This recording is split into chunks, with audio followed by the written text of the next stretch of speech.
We're here today with Deborah Nelson Linck. Deborah is a lifelong Episcopalian and retired elementary educator. A member of Christ Church Cathedral in St. Louis for 50 years, she chaired the search committee for the 11th Bishop of the Diocese of Eastern Missouri. She continues to educate learning communities about the importance of Black history as the founder and curator of the Hands-On Black History Museum. Deborah lives in St. Louis, Missouri, and her new book is titled Paulie, Shouting for the Rights of All People. You can learn more about the book at Morehouse Publishing. So Deborah, thanks so much for joining us, and congratulations on the new book. Thank you. Thank you so much for having me. So before we get into the book, maybe you could tell us a little bit more about your background and about the museum that I mentioned. So the museum, which is kind of coming to an end, unfortunately, was a passion for the last 15 years. And I started it when I was teaching elementary school. The learning community where I worked was not very diverse in their curriculum. So there was little mention of Black history things in the curriculum. So I started working with some other teachers, and we would set up displays for kids to learn a little bit about African American history. So the older elementary students automatically did posters about a famous African American. They set them out in the hallway.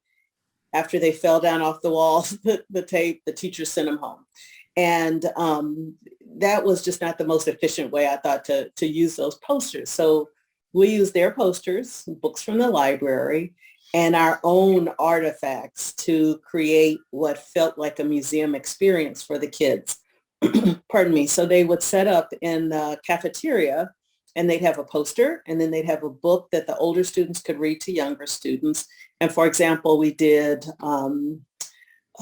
George Washington Carver. So there would be a book about George Washington Carver, and then there would be peanuts there before peanut allergies, a little bit before serious peanut allergies, but so that the kids could touch real peanuts. They could take some home and plant them.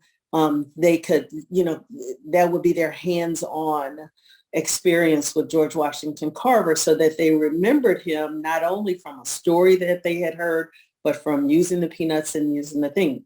So that started out as a small thing with just a couple of classrooms. And then I continued to collect, which is my addiction. And so I got any kind of artifacts that I could find. And I finally started setting up an exhibit in our school gymnasium.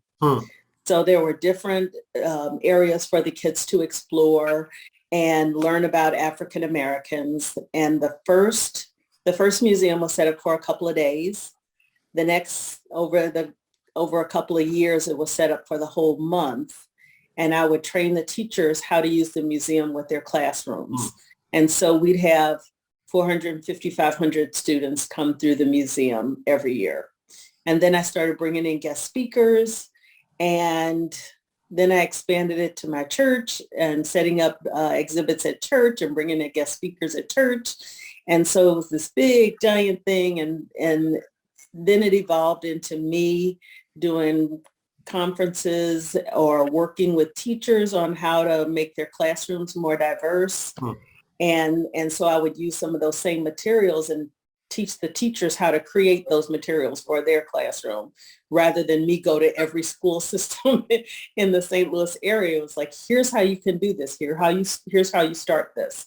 And so it just grew into this wonderful project of learning communities, learning more about African Americans. Well, that sounds very cool. And at a very young age, kindergarten through fifth grade. Well, that's important. So it was wonderful. It was a lot of fun. Good. So let's talk about the new book. As I mentioned, the title is Paulie, Shouting for the Rights of All People. What motivated you to write that? So I had actually written another book about Absalom Jones, who was the first Black preacher in the Episcopal Church. And Church Publishing approached me and said, we have a book on Absalom Jones already, but if you have another book that you're interested in writing, let us know. And so I was kind of heartbroken, and I was like, okay, this is how this goes. So this was not meant to be. And a couple of months later, Church Publishing called and they said, would you like to have a conversation about writing a book about Paulie Murray? Hmm. And I said, I so much would like to have that conversation. They said, do you know who that is? I said, absolutely. So nerd teacher that I am, I ordered a bunch of books on Paulie Murray because I knew a little bit about her, but not an extensive amount. And I went through the books and kind of formulated some ideas on how I might write this book and what it might look like for kids and what they would get from reading the book. And they gave me the grade level to write toward. And I tried to create a story that had a lot of takeaways from my experiences with the Black History Museum, actually. So for people who are not familiar with Paulie Murray, can you kind of give a brief overview of her life? She was just an amazing person. She was an amazing person. So Paulie Murray grew up in 1910. She was born in 1910. So that just seems like that was so long ago, and it was more than 100 years ago now. And she grew up and had a really difficult life starting out, in that her mother died when she was very young. Then her father was killed several years later, and she went to live with her grandparents and her aunt to be raised by them, with the rest of the children in the family being sent to another relative, at a distance from them. And so the family was kind of split apart, but being raised by family. So she started out that way, but she was a really bright, smart person that was, even from a very young age, was very just driven. And the book talks about how she almost had hands laid on her at a very young age. And Bishop Delaney, a Black bishop, said to her, "You're a child of destiny." And she grew into that. She had a faithful center. So that was big in their life, that church going was a thing that they did and was a part of who they were. Grew up with an aunt who indulged her and believed in her and loved her unconditionally, which was a big, huge part of their life. And who isn't fortunate enough to have that? That's a big thing to have. She graduated at the top of her class, decided, I'm done with segregation. I don't want to be a part of this anymore. I'm going to New York, and I'm going to school at Columbia. She goes to New York with her aunt to kind of scope out the school and everything, and finds out that Columbia does not take women. And then she goes to another college, and they don't have enough money. And they say, you can go to the state school here, Hunter College, but you don't have enough credits. And at that time, a lot of Black schools only went through grade 11. So then students did not have enough credits to go to college, even if you aspired to go to college. And here she was, the smartest in her class, graduating with honors with not enough credits to start college. So they said, you can enroll in high school here, but it'll take you another 2 years. Wow. Well, at that age, she was only 15 at the time. So she enrolls in the school, and she finishes in 1 year. And to show them, she goes back home to work for a year to get some money. And then she goes back and she starts Hunter College. And that starts her time on the East Coast and, in New York and everything. So she goes from there to law school, to several law degrees, to, civil rights activist. She wants to be a writer when she's in school initially. And so she writes, and she's into civil rights, and she's into women's rights. And she's one of the founders of NOW, and National Organization for Women. And towards the end of her life, when most of us are winding down in our 60s, she decides, I'm ready to do something else with my life. What is going to be the meaning for the rest of my life? And she decides to go to seminary. And she, at age 63, I believe, she starts seminary, and she comes out and she becomes an Episcopal priest. And she is in one of the first graduating classes of women who become priests in the Episcopal Church, that are ordained in the Episcopal Church. And the other struggle that she has along the way is she is gender questioning at the time, and that was not a thing back then. You were, but it was not a discussion. It was not a label. It was not you were other than. So that was something that she struggled with also for a long time, and I think she made her peace with that. But so she had all these obstacles of segregation, of her gender questioning, of her, how the world was looking at Black folks. And in spite of all that, she had these magnificent accomplishments. And so she's such a hero. Yeah, no, I'm really glad, your book, and there's another book that I recently interviewed some folks about, Pauli Murray too. So I'm really glad that people are raising her up, and building awareness about who she was and what she did, because as we said, she was just an amazing person. Yes. So now the age level for your book is what? It's grades 3 through 5. So that would be about 7 through 12 years old. So the interesting thing that I liked about writing the book is, from working as an elementary educator, kids get things on different levels. So when you introduce this book to kids who are very young, their takeaway is, this is her name, this is what she did, this is when she lived, this is what her contribution was. And that's basically their takeaway. And for a lot of kids, mostly, this is her name, this is what she looked like. Then kids on a different level will get, wow, she was in civil rights. I know civil rights from Rosa Parks. I know civil rights from Martin Luther King. I know civil rights from Malcolm X. I know, that whole thing. And so they are starting to make some connections, especially if the school program has that rich curriculum where the kids are learning about those African Americans as they're coming up, and those periods that they're studying. And then kids are even a little bit older at the end of it, the 12-year-olds. They're starting to see the social issues in the book and all of the things. This is her, and oh my gosh, she was a non-binary person. Well, how did this work back then? What did this look like? And so they have different questions, and they're taking in different information about the book. And, just they have their own questions about who Pauli Murray was, and their takeaway is very different. And so I like that it can, help kids on all of those levels. And for kids, again, who are the really, really bright students, is like, I want to know more about her. So they'll do more research beyond my book.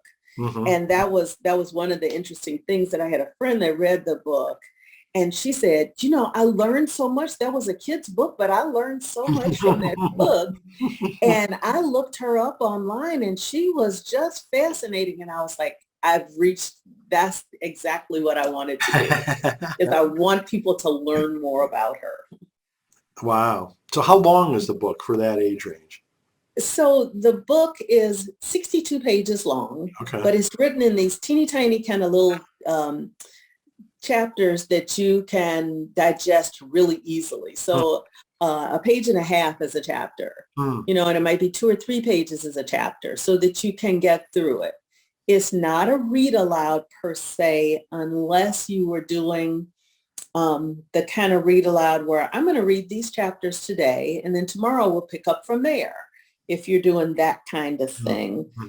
For very, very young kids, 6, 7-year-old, not just a book that you're going to flip through with a lot of illustrations, with a lot of discussion, things back and forth, but can be used in a lot of different ways. So Yes, it's a nice little weight book to have in your hands. What did you enjoy the most about putting the book together? I love research. I love research. I love learning about a new person. And I want that enthusiasm to come out to people I'm sharing the book with. And so the research part was really, really like fun to me. So I told you, total nerd. Reading the books, I listened to A Song in a Weary Throat, and I got the audio version of it. And so I took my book and I read along with the audio version and took notes in the book while I'm listening to it. And then I listened to it a second time. And then there was a 6-hour oral interview that I found online that she had done. And so that was really exciting to hear her actual voice and to try to figure out how to translate her voice into what I was sharing with kids. And so I listened to that and took notes. But that was a pretty thrilling part, was just to do the research on it, and then to take that and make all those big people words into words that a younger audience would understand. Well, it had to be really cool that you found those audio tapes. That was so exciting. I'm so excited for that. Yeah, I can imagine. Oh, wow. So was there anything in particular that surprised you as you were developing the book? Um, that I guess that she was so driven. She was very much, and I've not found this anywhere, and I'm by no means making a diagnosis. She was very much a spectrum kind of person in that she wouldn't let things go. She had this tunnel vision for things that she was working on or that she was passionate about, and she just would not let them go. And so very much like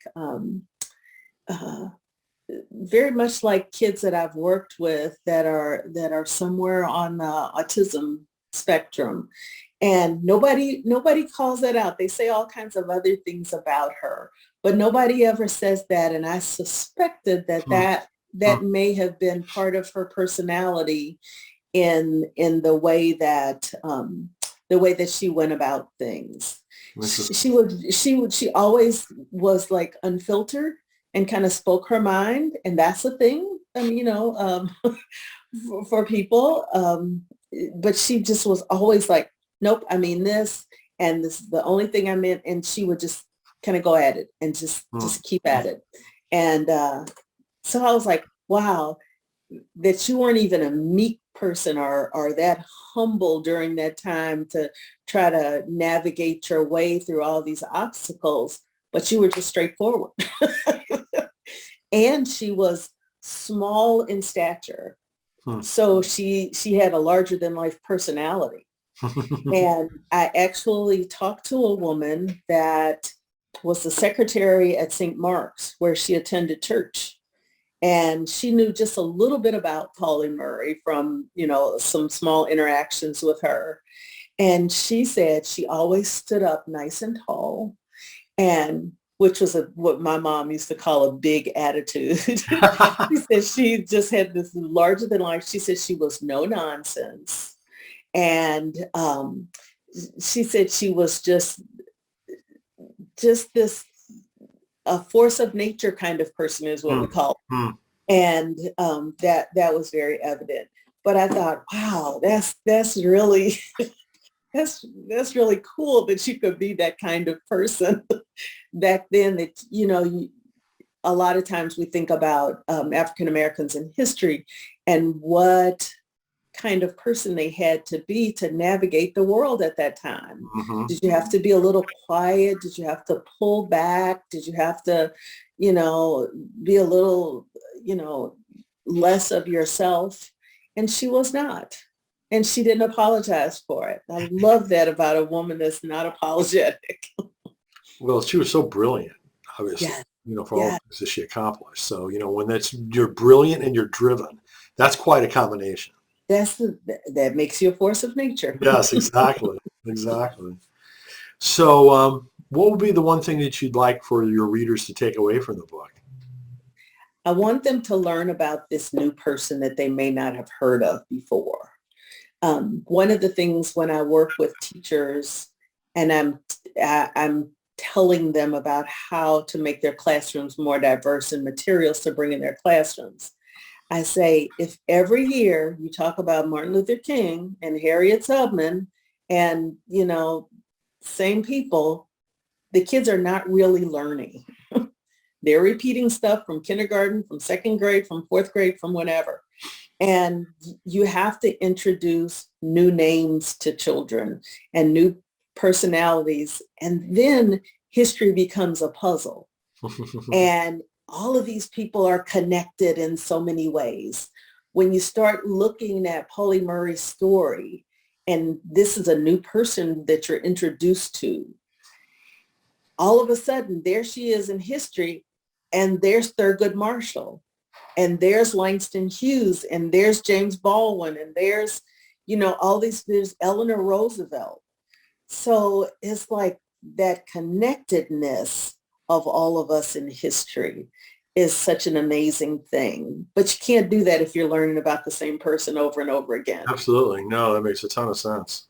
Well, so my big takeaway is learn her name, know her story, and then start learning about all the people she was connected to. Well, as you know, a lot of our audience are writers. So what suggestions do you have for writers looking to do something similar to this?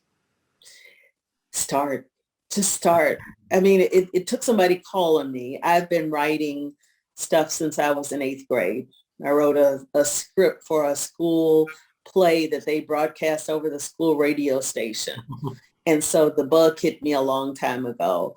And for 9/11, I wrote a book that I passed out. I self-published and passed it out to lots and lots of kids all across the United States that kind of helped them with healing. And to think that you will never be an author is so self-defeating. And I'm an old retired lady, and I got to write a book that was published, and that's so exciting. Sure. So don't give up, and just keep at it. Keep at it, and if it's what you want to do, keep writing. Good for you. Well, it's just fantastic that you've been able to accomplish that, Deborah. So again, the title of the book is Pauli Murray, Shouting for the Rights of All People. You can learn more about it at Morehouse Publishing. Deborah, thanks again for all your work and for sharing it with us today. Thank you so much.